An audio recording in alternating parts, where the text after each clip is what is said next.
Sebuah mobil pick-up nomor polisi BG8015 PF ditabrak kereta api batubara rangkaian panjang di perlintasan rel kereta api tanpa palang pintu di Desa Muara Sungai, Kecamatan Cambai, Kota Prabumuli, Sumatera Selatan, Rabu 11 Mei 2022 sekitar pukul 18.30 waktu Indonesia Barat.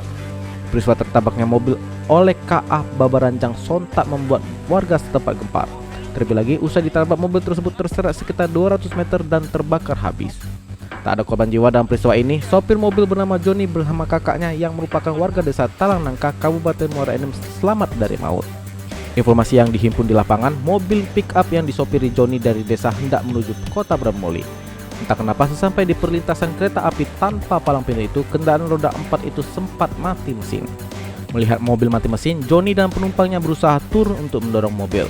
Tetapi di saat bersamaan, melintas kereta api batubara tujuan Palembang. Karena panik, sopir dan penumpangnya segera menghindar.